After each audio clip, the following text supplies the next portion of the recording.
রাত পোহালে বিপিএল শুরু হবে। এই বিপিএল এর মানে বাংলাদেশের বিপিএল হবে বা বাংলাদেশের যেকোনো ক্রিকেটের ক্ষেত্রেই সবসময় খেলার থেকে ধুলা বেশি থাকে।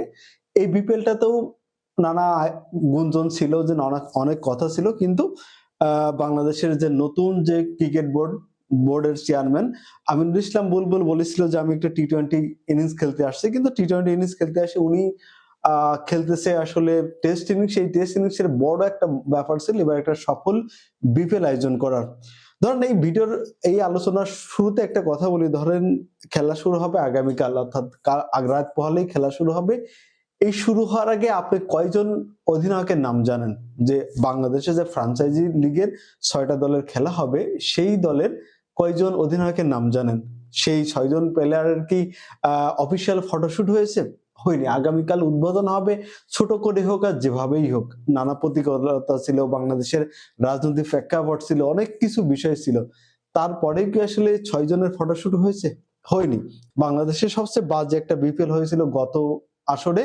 এবার তার চেয়ে বেশি খুব কিছু বা তার চেয়ে বেশি খারাপ হবে এমনটাই ধারণা করা হচ্ছে বা আমি মনে করি।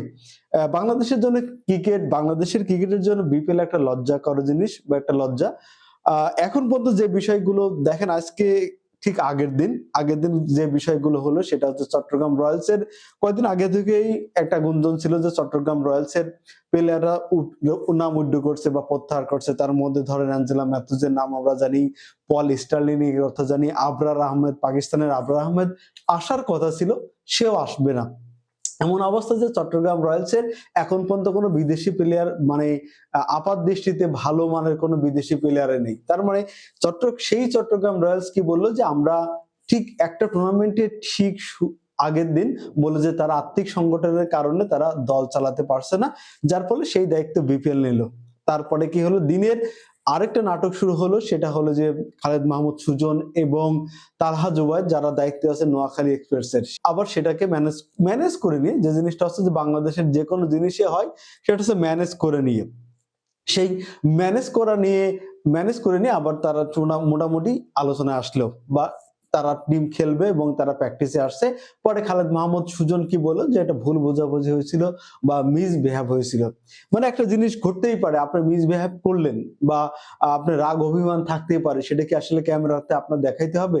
সেই ঘটনা তো মুহূর্তের মধ্যেই সারা বিশ্বে ছড়িয়ে যাচ্ছে। এই যে ব্যাপারটা, এই সব বিষয়গুলো একটা টুর্নামেন্ট চালানোর জন্য কি আসলেই পজিটিভ কিনা। তারপর আরেকটা বিষয় হলো যে দেখেন পেমেন্টের বিষয়, গত বছর বিপিএল এর সবচেয়ে বেশি সমস্যা ছিল সেটা হলো যে পেমেন্ট ইস্যু। তো এবার পেমেন্ট ইস্যু নিয়ে মোটামুটি ঝামেলা নেই, যে চট্টগ্রাম রয়্যালস বাদে বাকি 5টা দল বা ফ্র্যাঞ্চাইজি দল তারা ভালো মানের পেমেন্ট করছে বা প্রথম কিস্তির 25% পেমেন্ট এখন পর্যন্ত করেছে। এখন আমার কথা হলো যে, এবং সেই জিনিসটা হলো যে তারা প্রত্যেকে প্রকাশ করতেছে বা আপনি যখন পেমেন্টের দিচ্ছে সেটা সেই খামটা আপনাকে ছবি তুলে দেখাচ্ছে।